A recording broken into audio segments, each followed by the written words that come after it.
देखिए उनकी पार्टी के जो भी प्रवक्ताओं ने इस तरह की बात की है, उन्होंने सरकार का ध्यान आकृष्ट किया है कि आए भी विगत दिनों में कुछ ज़्यादा आपराधिक घटना बढ़ी है, वो संवेदना और सरकार को सजग रहने की बात कहे हैं।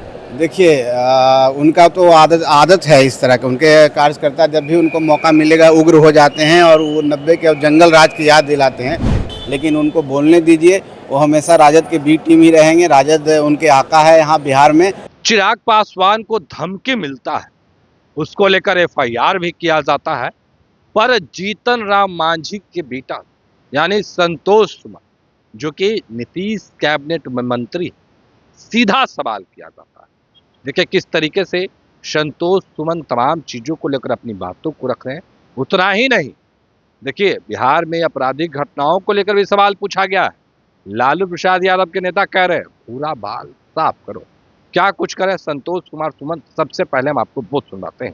सर, आज महागठबंधन की बैठक बुलाई गई है, तमाम महागठबंधन के बड़े नेता उपस्थित है, सीट शेयरिंग को लेकर के बातें हो रही हैं। अब देखिए उनका मामला, इसमें हम क्या बोल सकते हैं। सीट शेयरिंग करना चाहिए उनको कि नहीं करना चाहिए और कब करना चाहिए, उनका विषय है। बाकी इतना ही कहेंगे कि बिहार में एनडीए के पक्ष में हवा है और 25 में हम लोग की सरकार पुनः बनने जा रही है। उनको बैठने से और कुछ करने से कुछ नहीं। बिहार में आपराधिक घटनाएं लगातार हो रही हैं, उसको लेकर अब सवाल पूछे जा रहे हैं। दिन दहाड़े कारोबारियों की हत्या हो जा रही है। देखिए इस तरह की जो घटनाएं हो रही है, सरकार सजग है। आप देखेंगे अपराधी तुरंत पकड़ाया जा रहा है और उनको इनकाउंटर भी किया जा रहा है। इसलिए आप निश्चिंत रहिए, सरकार पूरी तरह से मुस्तैद, हमारी प्रशासन मुस्तैद है और हम लोग एक एक लोगों को छोड़ेंगे नहीं जो इसके पीछे रहेंगे, चाहे कोई भी हो। आरजेडी के नेता हैं जिन्होंने फिर से 90 के दशक का बयान दिया है, पूरा बाल साफ करो, कैसे देखते हैं? देखिए उनका तो आदत है इस तरह के, उनके कार्यकर्ता जब भी उनको मौका मिलेगा उग्र हो जाते हैं और वो 90 के जंगल राज की याद दिलाते हैं। तो ये सब तो होना ही है और जनता समझ रही है और जनता को झलक मिल गया तो हम समझते हैं 25 में जनता उनको जरूर सबक सिखाएगी।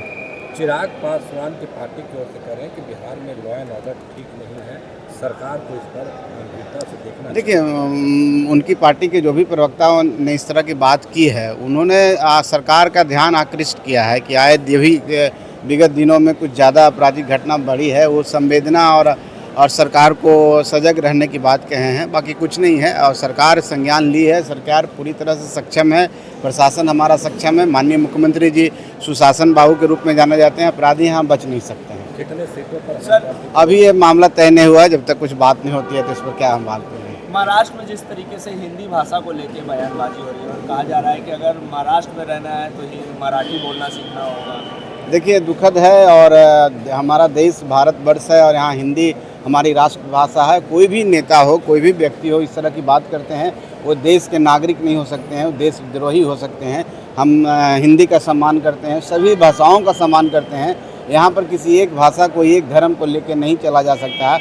ये अत्यंत निंदनीय है, इसकी हम कड़ी निंदा करते हैं। राहुल गांधी कह रहे हैं कि महाराष्ट्र के तर्ज पे बिहार में भी वोट चोरी की जा रही है। डरे हुए लोग हैं जो जनता का मिजाज को भाप गए हैं कि हमको आना नहीं है, तो इस तरह के बहानाबाजी करना है, क्योंकि चुनाव के बाद उनको तो कुछ न कुछ बोलना है ना, इसलिए अभी से प्लेटफॉर्म तैयार कर रहे हैं। कांग्रेस के नेता कह रहे हैं कि जैसे जैसे नीतीश कुमार का तबीयत गिर रहा, उसी तरीके से बिहार में सुरक्षा लॉ एंड ऑर्डर गिर रहा। अब पता नहीं नीतीश जी के बारे में कांग्रेस के नेताओं को कितना पता है कि वो डॉक्टर हैं, क्या हैं, भविष्यवक्ता हैं, इसकी मुझे नहीं जानकारी है। लेकिन उनको बोलने दीजिए, वो हमेशा राजद के बी टीम ही रहेंगे, राजद उनके आका है यहाँ बिहार में और उनके कहने और कुछ करने से कुछ होने जाना नहीं। जनता मालिक है, जनता हम पर विश्वास करती है और जनता का आशीर्वाद हमारे साथ है, एनडीए के साथ है। हम लोग पुनः सरकार में जनता की सेवा करने के लिए आ रहे हैं। धन्यवाद। तो अभी आपने सुना किस तरीके से नीतीश कैबिनेट के मंत्री जीतन राम मांझी के बेटा तमाम चीजों को लेकर अपनी बातों को रख रहे थे।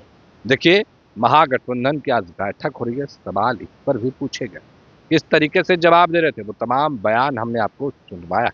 फिलहाल के लिए इतना ही, आप बने रहे फर्स्ट बिहार झारखंड पर। धन्यवाद। पनोरमा ग्रुप, जो सोचता है वो करता है, आपके अपने सपनों का आशियाना। ये लो मुंह मीठा करो, आज मैंने अपना जॉब छोड़ दिया, अब हम पूर्णिया वापस जाएंगे। जॉब छोड़ दिया है? मतलब ये घर कैसे चलेगा, हम करेंगे क्या और माँ बाबूजी क्या बोलेंगे? इसलिए मैं एक और मिठाई का डब्बा लाया, अपने बिजनेस के लिए लोन अप्रूव हो गया। अरे लोन अप्रूव हो गया वो तो ठीक है, लेकिन पूर्णिया में हम रहेंगे कहाँ? अपना घर भी तो नहीं है वहाँ। इसलिए तो एक और मिठाई का डब्बा अलग से लाया हूं। हमने पूर्णिया में घर ले लिया है, पूर्णिया के ई होम्स पैनोरमा में। पूर्णिया में पैनोरमा ग्रुप लेकर आए हैं ई होम्स पैनोरमा। बड़ा घर, आलीशान जिंदगी और अत्याधुनिक सुविधाओं के संग। अरे अरे, अब क्यों मुंह मीठा करवा रही हो? क्योंकि हम घर वापसी जो कर रहे हैं। घर वापसी की खुशी पूर्णिया में ई होम्स पैनोरमा के संग। ई homes panorama, luxurious lifestyle redefined.